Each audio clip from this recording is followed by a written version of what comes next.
একজন মাঠে মাঠে ঘুরছে, আর এক পাগল এসে জিজ্ঞেস করছে, ঘুরছো কেন? ঘুরবো না, আগামীকাল কোরবানির দিন, গরু তালাশ করতেছি, গরু পাচ্ছি না, বাজারে টাজারে ঘুরলাম, আবার আর এক বাজারে যাচ্ছি। আরে বাজারে বাজারে গরু কেন? মাঠে কত গরু আছে, একটা ধরে জবাই দিলেই তো হয়। লোকটি বলছে, দেখো পরের গরু জবাই দিলে তাতে গোনা হবে। কয় না, তুমি অঙ্ক বোঝো না। গরু জারি হোক, কোরবানির দিনে গরু জবাও যদি করো তাহলে সবটা হবে। কোরবানি উপলক্ষে জবাও করছে, একটা সব পাবা না? তো কোরবানির জন্য একটা সব হবে, আর চুরির জন্য অবশ্যই একটা পাপ হবে। কোরবানি যখন দিবা তো কোরবানির সব আর চুরির পাপ ভগ্নাংশের মতো কাটাকাটি হয়ে যাবে, গোশত খাবা ফাও। তো মানুষের অবস্থা তো তাই হয়েছে। মানুষের অবস্থা হয়েছে শবে বরাতে সারা রাত জাগবো, কান্দাকাটি করবো, ফাও ফাও গুনাহ মাফ হয়ে যাবে, আর গোশত রুটি তো আসি, যদ্দূর পারলাম খাইলাম। পরের দিন টু ফুর্তি, নো চিন্তা। নাউযুবিল্লাহি মিন যালিক। এই কান্দারও দাম নাই, আর এই ধরনের রাত জাগারও দাম নাই, এই ধরনের ইবাদত করেও দাম নাই। ইবাদতটা হচ্ছে জীবনের সব ক্ষেত্রে ইবাদত করতে হবে। ইবাদত সম্পর্কে মিস ইন্টারপ্রিটেশন যেটা এসেছে, ভুল অর্থ যেটা এসেছে, সেই ভুল অর্থের কারণে মানুষ শুধু মনে করে নামাজ রোজা হজ যাকাতই শুধু ইবাদত না। ইবাদত হচ্ছে জীবনের সকল ক্ষেত্রে গোলামিটা হতে হবে আল্লাহ পাকের সব জায়গায়। পার্লামেন্টে গোলামি হবে কার? কোর্ট কাছারিতে কার? অফিস আদালতে কার? স্কুলে কলেজে কার? খেতে খামারে কার? রান্নাঘরে, নিজের ঘরে, পরিবারে, সব জায়গায় আনুগত্য কার? কেবলমাত্র আল্লাহ সুবহানাহু ওয়া তাআলার হুকুম অনুযায়ী জীবন পালন করার নামই হচ্ছে ইবাদত। এই ইবাদত, নামাজ পড়ার নাম ইবাদত, নামাজ না পড়ার নামও ইবাদত। রোজা রাখার নামও ইবাদত, রোজা না রাখাও ইবাদত। এখন আপনারা বলতে পারেন, যেটা ঠিক কি আশ্চর্য কথা শুনাইলেন, নামাজ পড়া তো ইবাদত, নামাজ না পড়া আবার কোন দেশে ইবাদত?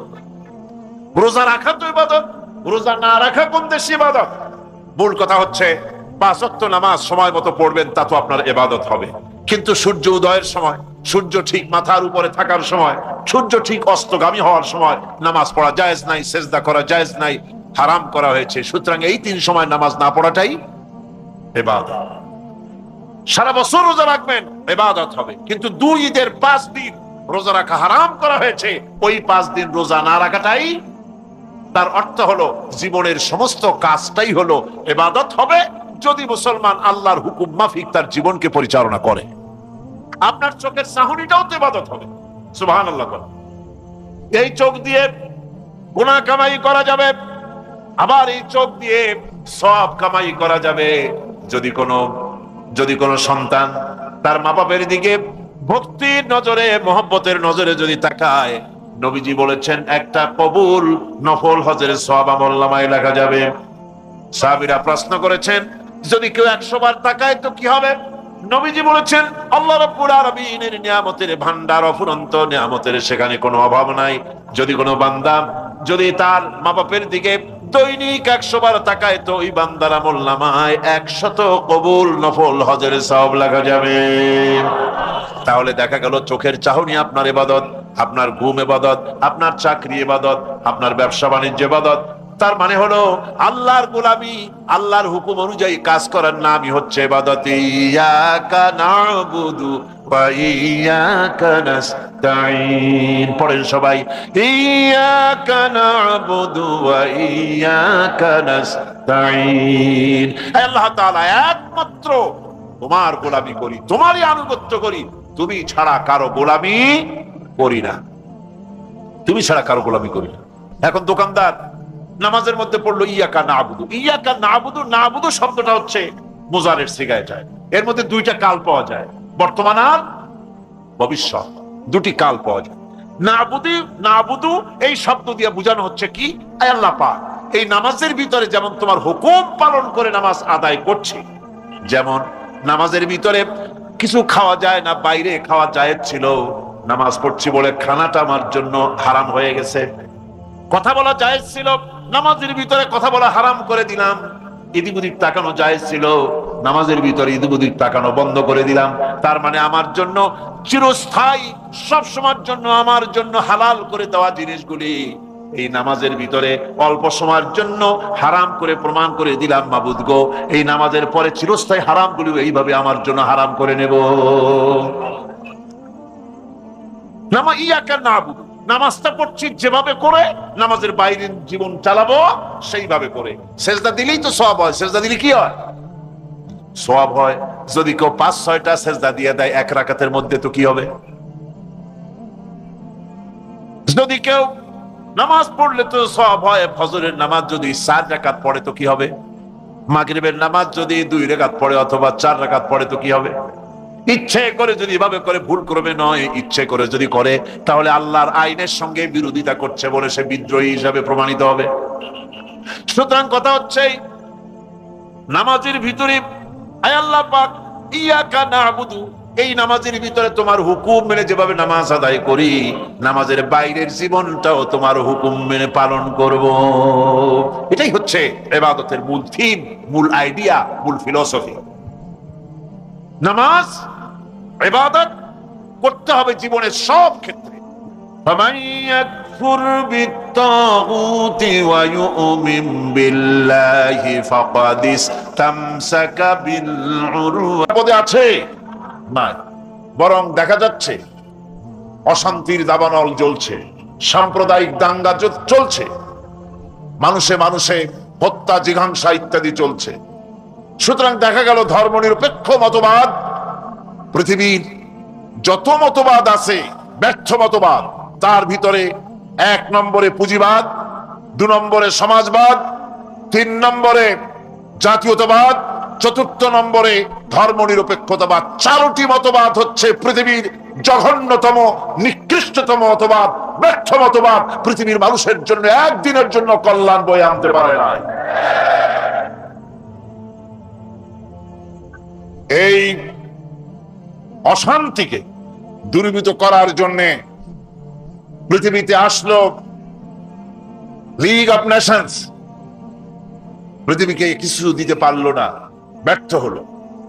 লিগ অফ নেশনস এর ব্যর্থতার পর পৃথিবীতে আবার আবিষ্কার হলো, আবার তৈরি হলো, জন্ম নিল ইউনাইটেড নেশনস অর্গানাইজেশন, ইউএনও তৈরি হলো, আকওয়ামে মুত্তাহিদা। ইউনাইটেড নেশনস অর্গানাইজেশন পৃথিবীর দুঃখী, গরিব, ছোট্ট ছোট্ট দেশগুলির জন্য বিরাট আজরাইলের রূপ ধারণ করেছে। পৃথিবীর মানুষকে কোনো কল্যাণ দিতে পারেনি। পৃথিবীর মানুষের কাছে অস্ত্র বিক্রি করা, মানুষে মানুষে হানাহানি বাড়িয়েছে। মানুষের কল্যাণের জন্য, দুঃখী মানুষের জন্য, গরিব মানুষের জন্য, নির্যাতিত মানুষের জন্য, তাদের সপক্ষে কথা বলার জন্য জাতিসংঘ পৃথিবীর ভিতরে ব্যর্থ, চরমভাবে ব্যর্থ, কিছুই করতে পারেনি। লিগ অফ নেশনস হলো, ইউনাইটেড নেশনস হলো, সেন্টো হলো, সিয়াটো হলো, ন্যাটো হলো, আসিয়ান হলো, শান্তি প্রতিষ্ঠার লক্ষ্যে আন্তর্জাতিক এবং দেশীয় বিভিন্ন রকমের সংগঠন হলো। শেষ পর্যন্ত উপমহাদেশে সার্ক তৈরি হলো। সেই সার্ক তৈরি হলো মানুষের শান্তির জন্য, এই এলাকার, এই ভূখণ্ডে যাতে মানুষ শান্তিতে থাকতে পারে। 7টি দেশের রাষ্ট্র সরকাররা মিলিতভাবে প্রচেষ্টা চালালো যাতে করে পারস্পরিক প্রতিবেশী সুলভ আচরণ করে পরস্পরের প্রতি ভালো ব্যবহার, সদ্ব্যবহার করে চলতে পারে। কিন্তু শেষ পর্যন্ত দেখা গেল সার্ক হয়ে গেল পুরা এলাকার মানুষের জন্য সার্ক। এটি হাঙ্গরে পরিণত হয়েছে। বড় বড় দেশগুলি, বিরাট শক্তিগুলি, তারা মানুষের সঙ্গে, প্রতিবেশী দেশের সঙ্গে সদাচরণ করতে পারেনি। পার্লামেন্টে যখন বিদ্যুৎ এবং ট্রানজিট সম্পর্কে কথা হচ্ছিল, আমি সেখানে পরিষ্কার করে বলেছি পার্লামেন্টের ভেতরে যে ভারত আমাদের পরীক্ষিত বন্ধু নয়। তারা আমাদের কাছে পরীক্ষা দিয়ে পাশ করতে পারে নাই। ভারত চিরকাল আমাদের সঙ্গে বিগ ব্রাদার সুলভ আচরণ করেছে, আমাদের সাথে বন্ধু হিসেবে ব্যবহার করতে পারে নাই। সুতরাং তার কাছ থেকে বিদ্যুৎ আমদানি করা এটি একটা বোকামি ছাড়া আর কিছুই হতে পারে না। আমি পার্লামেন্টে বলেছি, বিদ্যুৎ হচ্ছে আত্মার মতো, প্রাণ শক্তির মতো, সভ্যতার প্রাণ শক্তি। বাংলাদেশ যদি হয় দেহ, তো বিদ্যুৎ হচ্ছে তার প্রাণ। প্রাণ তো দেহের ভিতরে থাকলেই প্রাণ বাঁচবে, দেহ বাঁচবে। আর দেহ থেকে প্রাণ যদি বন্ধুর হাতে তুলে দেওয়া যায়, এমন বন্ধু যে সত্যিকারের বন্ধু হিসাবে পরীক্ষিত নয়, তাহলে আমার জান দেব আর একজনের কাছে, আমি থাকবো এইখানে, তাহলে কি আমার দেহ বাঁচবে? বাঁচবে না। ওরা বিদ্যুৎ তার কাছ থেকে আমদানি করতে হলে সে আমাদের কল কারখানা, বিদ্যুৎ হাতে পায়ে ইন্ডাস্ট্রি, কল কারখানা চিপে ধরে এর জান কবজ করে ছেড়ে দেবে। সুতরাং ওরা আমাদের বন্ধু, এক সময় বন্ধুত্বের পরিচয় দিয়েছিল, আমাদের শরণার্থীদেরকে জায়গা করে দিয়েছিল। আমাদের দেশের 1971 সনে সেই যুদ্ধকালীন সময় ওরা আমাদের দেশের লক্ষ লক্ষ মানুষকে আশ্রয় দিয়েছিল, শরণার্থী শিবিরের আড়তদারির ব্যবসা করে নিয়েছিল। সেই ব্যবসার পয়সা যখন দেশ স্বাধীন হয়ে গেল, 1 মাসের ভিতরে তারা 30,000 কোটি টাকা বাংলাদেশ থেকে চুরি করেছে, লুট করেছে। সুতরাং এমন লুটেরা, এমন চোর, এমন শত্রু প্রতিবেশীর কাছ থেকে বিদ্যুৎ আমদানি করা এদেশের মানুষের জন্য, সরকারের জন্য আত্মঘাতী কাজ হবে। বলতেছিলাম, শান্তি প্রতিষ্ঠার জন্য মানুষেরা বহুত চেষ্টা করেছে, সার্ক তৈরি হলো, সার্ক শান্তি দিতে পারে নাই। পেরেছে? সার্ক পারে নাই, লিগ অফ নেশনস পারে নাই, ইউনাইটেড নেশনস পারে নাই, কেউ পারে নাই। শান্তি প্রতিষ্ঠা করেছিলেন জনাবে মুহাম্মদ রাসূলুল্লাহ সাল্লাল্লাহু আলাইহি ওয়াসাল্লাম। সেই শান্তি তিনি প্রতিষ্ঠিত করেছিলেন কি দিয়ে? কি দিয়ে? চিল্লায় বলেন, কে দিয়ে? সেই কোরআনে কারীম, সেই কোরআনে কারীম বলছে, সেই কোরআনে কারীম বলছে আনুগত্য করতে হবে পরিপূর্ণরূপে, গোলামি করতে হবে আল্লাহ পাকের, তাহলেই শান্তি হবে। পৃথিবীর কেউ আমাদের দিকে রক্ত চক্ষু নিয়ে তাকাতে পারবে না। আমি বারবার বলেছি, আমার প্রতিবেশী এবং আমার আশেপাশে অনেক খাঙ্গর আছে, কুবির আছে, দানব আছে, কিন্তু ওদের চাইতে আমাদের শক্তি এক দফা অনেক বেশি। সেই শক্তি অস্ত্রের নয়, সেই শক্তি হচ্ছে ইমানের। সেই শক্তি কিসের? ইমানের শক্তি। আর সামনে আসা প্রয়োজন ছিল, কিন্তু মুসলমানেরা তা পারেনি, যার জন্য আজকের এই দুরবস্থা হয়েছে। প্রিয় ভাই সব, আমি আপনাদের ক্ষেত্রে আলোচনা করব, যে জিনিস জরুরি নাই সেই জিনিসকে এত বিতর্ক করবেন না। অর্থাৎ কিয়ামতের যে বিষয় আল্লাহ কাউকে প্রশ্ন করবেন না, ওই বিষয় নিয়ে আমাদেরকে চক্করের মধ্যে ফেলায় রাখতে চায়। বিষয়টা আরেকটু বুঝায় বলুন, খারাপ লাগতেছে? আরেকটু বুঝায় বলি, মুসলমান যেন তার ইমামতির জায়গাটা মনে না আসে। ছেলে যদি দুষ্টমি বেশি করে, তখন তাকে একটা খেলার মধ্যে রেখে দেওয়া, একটা খেলার মধ্যে একটা দিয়ে থাকে, ওই চক্করের মধ্যে তাহলে ওইটা মনে করবেন এমন একটা জিনিস চাইছে যা আপনি তার দেবেন না, সেই জন্য আরেকটা জিনিস দিয়ে তাকে ভুলাই বেলায় রাখা। এখন মুসলমানদেরকে কায়দা করে চক্করের মধ্যে ফেলে দেওয়া হয়েছে। এই চক্করটা কি? এই চক্কর হচ্ছে নবী করিম সাল্লাল্লাহু আলাইহি ওয়াসাল্লাম গায়েব জানতেন কি জানতেন না? উনি কবরের মধ্যে জীবিত আছেন না মৃত্যু অবস্থায় আছেন? মিলাদ শরীফ দাঁড়ায় পড়বো না বসে পড়বো? আপনারা বলেন আমাকে, কিয়ামতের দিন আল্লাহ তাআলা এই সম্পর্কে তার কোন বান্দাকে প্রশ্ন করবেন যে আমার নবী নূরের তৈরি মাটি তৈরি ব্যাপারে তোমার মত কি বলো, কি তোমার আমি দেখছিল বলো? কিন্তু মিলাদ শরীফ বসে বসে দাঁড়ায় পড়ছে, আর আল্লাহ যশোরে একদিন মারামারি নিয়ে গেল, একটা লোক দাঁড়াইতে হবে। রাসূলুল্লাহ মুহাম্মদ করার প্রমাণ হলো মিলাদ। যে মিলাদ করলো না সে কাফের, যেহেতু মুহাম্মদ করলো না মিলাদ, সে কাফের হয়ে গেল। দেখেন কি কায়দা, কোন গল্লা থেকে কারবালা। এই জন্য ওয়াজ করতেছে, ভাই দুর্গল্লার কাছে আল্লাহু আহাদ, বলো হে মুহাম্মদ সাল্লাল্লাহু আলাইহি ওয়াসাল্লাম আল্লাহ। এই মোহাম্মদকে তাকে আপনারা জানেন, ইনি হচ্ছেন হযরত ফাতেমা। আর ফাতেমাকে, ফাতেমা হলো হযরত হুসাইনের নাম। হুসাইনকে ওই যে কারবালায় শহীদ হয়ে গেল। এখন কুলওয়ালা থেকে কারবালার ইতিহাস শুরু করেছে।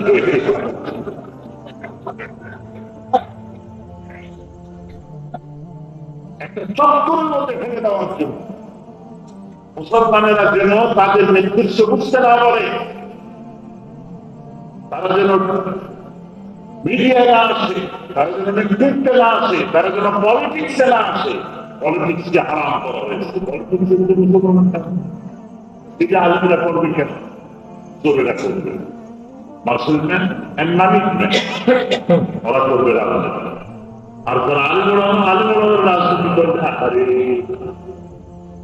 আমার অনেক বলছে, আরে আপনি ওয়াজ করতেছেন ভালোই ছিল, নির্বাচনে দাঁড়াইবেন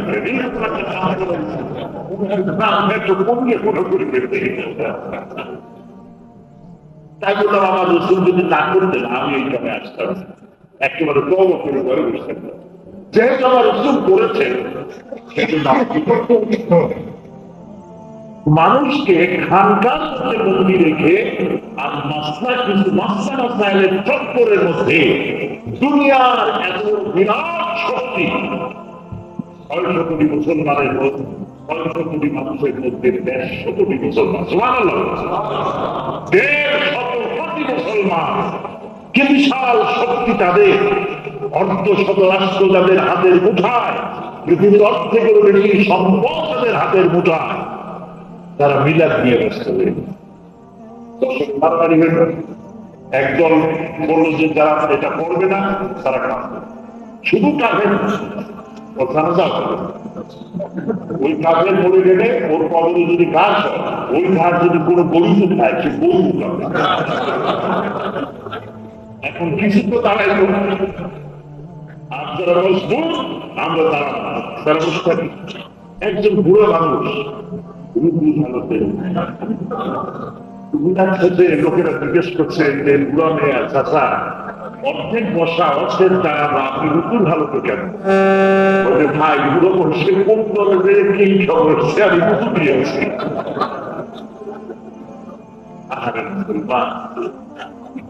আমি আল্লাহর ঘরে মসজিদ বসে বলছি বিশ্বাস করুন কিয়ামতের দিন আল্লাহ আপনাকে প্রশ্ন করবেন না বিনা করছি অথবা করো না।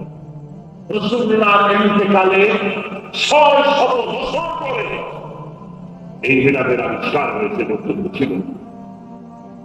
তাহলে রাসূলুল্লাহ ভালোবাসার জন্য আমরা বিলাপ করবো। আপনি আমাকে বলেন আগে এই প্রশ্নের জবাব দেন, রাসূলুল্লাহকে সব থেকে ভালোবেসেছে কারা? সাহাবীরা না আমরা? একজন সাহাবী, আমি তো বলবো একজন সাহাবী লক্ষ লক্ষ সাহাবীদের মধ্যে ভালোবাসা দিয়েছেন, সব মানুষ একত্রিত হয়ে সেই ভালোবাসা দিতে পারবে না। মা ছেড়ে দিয়েছে, বাপ ছেড়ে দিয়েছে, ছেলে স্ত্রী সম্পদ, এখন যে যুদ্ধ হয় ছেলে মেরে দিল, যুবক কন্ট্রোল দিয়ে উড়াই দিল, সুস্বাদ দিয়া হাবিজ যাবি কতগুলা কিচ্ছা কাহিনী যার মধ্যে কোনো সারবত্তা নাই, এইসব করে মানুষকে চক্করের মধ্যে ফেলে দেওয়া। এই চক্কর থেকে বেরিয়ে আসতে চান? এরকম জবাব চাই না, পুরুষের মতো ঠাস করে জবাব দিতে হবে। চক্কর থেকে বেরোতে চান? আল্লাহ তো বিক্রি বলে না। এই চক্কর থেকে বেরিয়ে আসার জন্য ইসলামিক ফোরাম আল্লাহর নিয়ামত, আলহামদুলিল্লাহ বলে। ইউরোপে ইসলামিক ফোরাম আল্লাহর নিয়ামত, আবার বলেন আলহামদুলিল্লাহ। আজ আমি তো বুক ফুলাই বলি যখন সিলেটে ওয়াজ করি, যখন কোথায় ওয়াজ করি, বাংলাদেশ কত জায়গায় যে করি তার তো ঠিক নেই।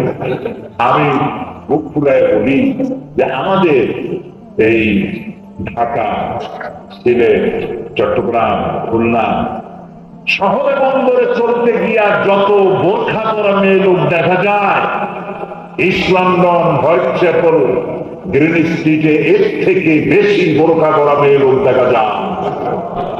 আলহামদুলিল্লাহ বলে আল্লাহ তাআলা তাদের কত সম্মান দিয়েছে মেয়ে লোকদেরকে, আলহামদুলিল্লাহ কত সম্মান দিয়েছে। আমরা পুরুষ আমাদের পায়ের তলে জুতা, স্যান্ডেল, আর ওরা মায়ের জাতি, মেয়ে লোকেরা কিসের জাতি বলে? মায়ের জাতি। আপনার আমার পুরুষদের পায়ের তলে জুতা আর স্যান্ডেল, আর ওরা মায়ের জাতি, ওদের পায়ের তলে সন্তানের জন্ম। আল্লাহ ওদের পায়ের তলে, সুবহানাল্লাহ বলে। সুতরাং তাকে সম্মান করুন। আপনার স্ত্রীকে মুসলমান বানান, তার মানে কি? মুসলমান নাম থাকলে তো হবে না, তাকে দিন বুঝান, ইমান নিজে আগে বোঝেন, তাকেও বুঝান, বাচ্চাকে বুঝান, ছেলেকে বুঝান। এটা হলো দাওয়াতের কাজ।